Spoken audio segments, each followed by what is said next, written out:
So, you're more than these physical bodies. We like to just let you sit with that for a minute.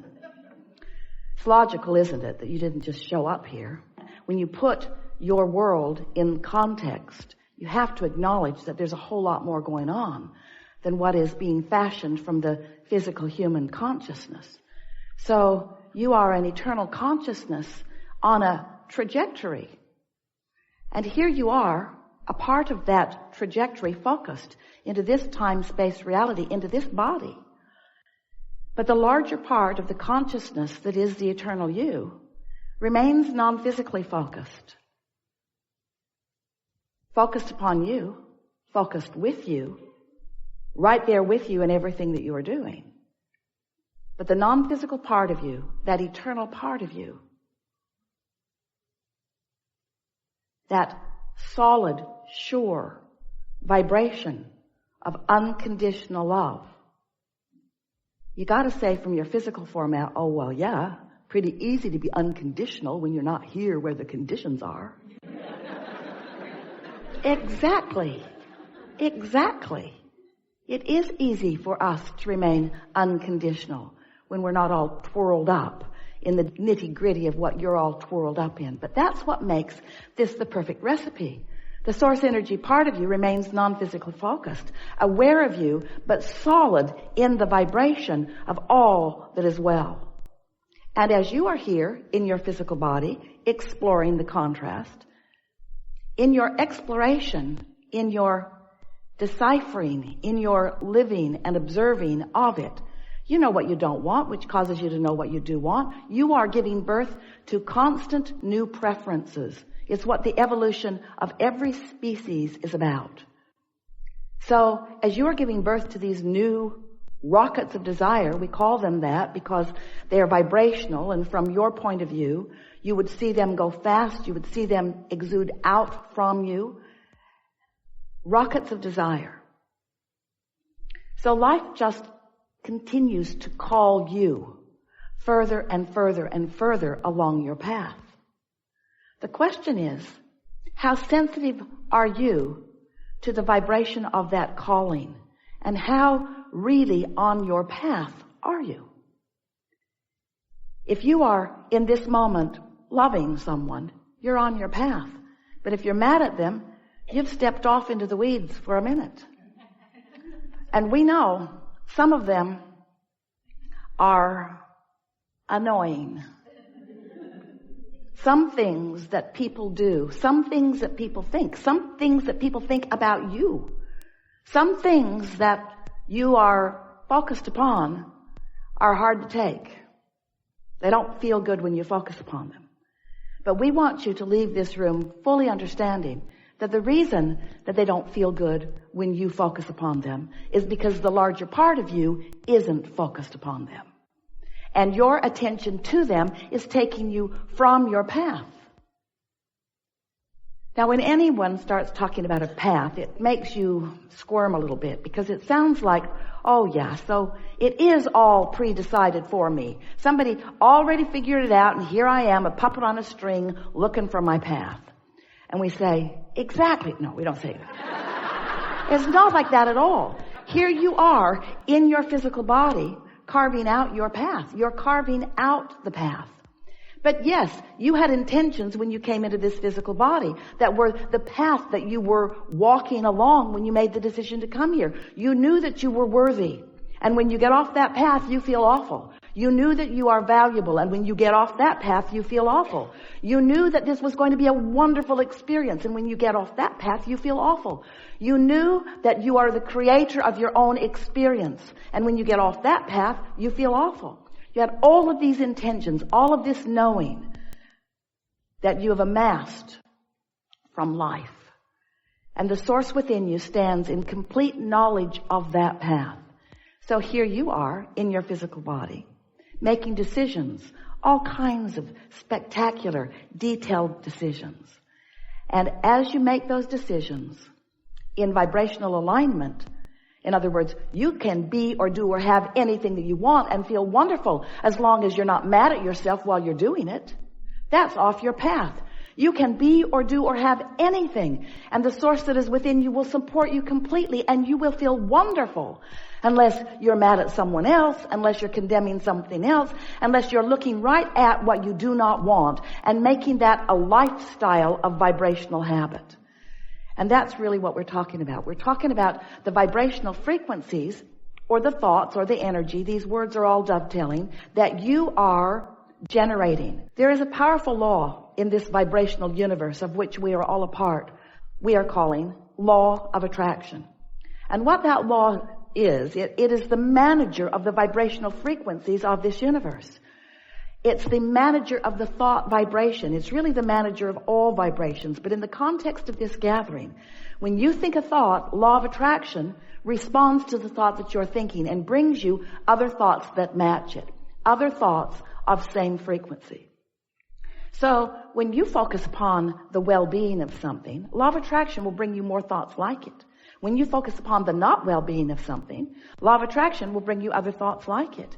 And as you focus there in those early stages of those easy thoughts, law of attraction will bring you more thoughts like that until eventually you will have a significant enough vibrational pattern or trajectory going with that thought that you might even say, I believe that.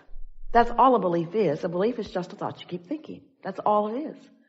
In the early days of interacting with us, Esther argued with us about that. She would say to us, Abraham, but it's true. I know you don't think I should think about it, but it is a true thing. And therefore, doesn't it deserve some of my attention? And we say, there are so many things that are true that you want to practice until you believe them and until you attract them, until you live them fully. And there are some things that are true that you don't feel that way about. Just be discerning. Be a selective sifter. Choose what you think about. But Esther argued, and some of you do too, but Abraham, sometimes I do not think I am choosing this thought. I think this thought chose me. And we say, we know how that feels when you get that momentum going. When you get a certain amount of momentum going, it plays out. The laws of the universe that you know, the laws of physics, you know, it's like that. Put your car at the top of the hill. San Francisco is what comes to Esther's mind because she could not believe those hills that people were actually driving up and down. Put your car at the top of one of those hills and take it out of gear, take the brake off, and just test to see what the laws of physics are about. Just nudge that car just a little bit from behind. Just nudge it. And watch what happens next. There's no question about what will happen next, is there? The weight, the gravity, the inertia, the laws of physics are known by you experientially. You know what's going to happen to that car. But if you come to your senses and say, oh wait, I already know the outcome of this, I choose something different, so you step right out in front of that car and it bumps up against you, it stops. The momentum stops right there, doesn't it? You wouldn't want to be at the bottom of that hill, stopping that momentum. So law of attraction is synonymous with momentum. Because when you give your attention to something, law of attraction will bring more and more and more and more and more. That's why you want to be discerning about what you think about. And it's also why you don't want to be at the bottom of the hill trying to stop your thoughts. That's when Esther said, my thought's thinking me, Abraham. I know you think I should think otherwise, but this thought has got hold of me big time. And we say, yes, sometimes it happens that way. And you really want it to happen that way when it's thoughts that are of benefit to you. You really want those thoughts to have hold of you when it's thoughts of your value, of your worthiness, of your worth, of the value and worth of others. You want those thoughts to get hold of you. You want to believe deeply. You want to have absolute knowing. First you think it, then you think it more, then you think it more, then you think it more, then you think it more, then you believe it. Then you believe it, then you think it more, then you think it more, then you think it more, then you know it. And the reason you know it is because what you believe manifests. It manifests. It gives you full knowledge. But what humans mostly don't understand is that you have control over what moves from vibration into reality. You can turn thoughts into things deliberately. You can. You are turning thoughts into things all the time indeliberately. Why not get hold of this? Why not start thinking purposefully? But the only way that you can begin to turn thoughts to things in a deliberate way is by inserting into your awareness the factor, the all-important factor of how you feel. Because how you feel is your guidance that lets you know how much momentum you got going toward what you want and how much introduction of contradiction you've got going on. One of the things that you have going for you, there are a lot of things, but significant to this topic. One of the things that is really beneficial to you, and we love you so much. You know what's coming next. When we tell you we love you, we're preparing you for hearing something. One of the things that you've got going for you is that you are, did we tell you we love you? You are fickle and frivolous with your thoughts. And the advantage of that is you don't get hold of any thought, wanted or unwanted, and stay with it very long. You are distracted. Ooh, shiny. So we want to help you to not freak out about the thoughts that you've been thinking. When we started talking about the science of deliberate creation, you are in the audience going, cancel, trying to suck the thoughts back before law of attraction got hold of it. And we don't want you to be guarded about your thoughts because you're starting right here, right now, and well-being is dominant. We just want you to be more deliberate about the thoughts you think by caring more about how you feel.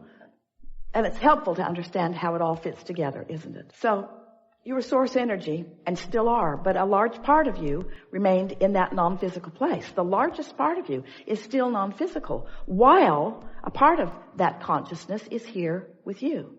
So here you are in your bodies. You are beautiful. You are brilliant. You are exploring. Contrast all around you, knowing what you don't want, knowing what you do want, and continually adding new preferences to the whole of that which you are becoming. So that non-physical part of you resides in a vibrational reality. We've been calling it your vortex or your vortex of attraction. It's your vortex. It's a vibrational version of you. It's the vibrational version of you of all that you want that has full potential of manifesting fully so that you can see it and hear it and smell it and taste it and touch it, and others can too as they behold you. But in order to be deliberate about that, it's important that you know that there are steps to the process. And the first step is you are launching rockets of desire. You're asking all day, every day. You never stop asking. Don't ask yourself to stop asking. You can't stop asking. The trajectory that we are all on, the trajectory that you are most about, who you really are, why you're here, the environment that surrounds you, the details of the environment that surrounds you, all queued up in order to evoke from you new awarenesses of who you are and what you further want. So don't fight that. Just go with it. You can't stop it. Just let the desire flow forth from you. Step one. Step two is that desire that you have launched becomes part of this vibrational reality that the inner being part of you, the soul part of you, the source part of you, the non-physical part of you embraces fully and becomes in the moment that you launch the rocket. That non-physical part of you is now a reality.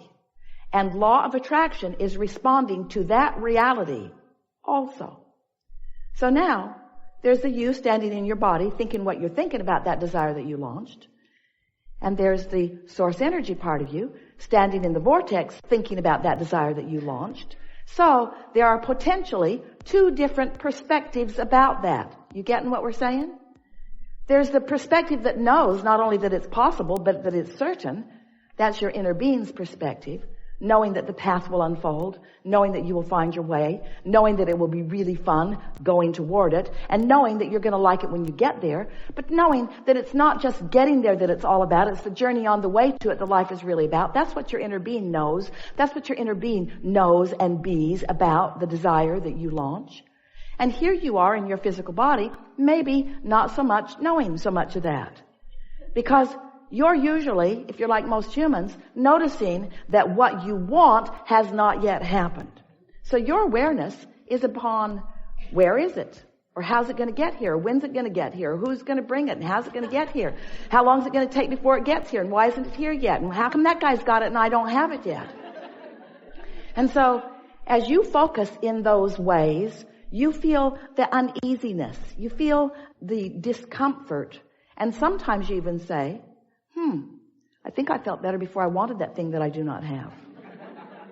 And we want you to understand that you got to get over that. You got to get over that. You got to get over that. You just got to get over that, because you're not ever going to stop launching desires. So you're always going to be creating the gap between what is manifested and what is in the process of being manifested.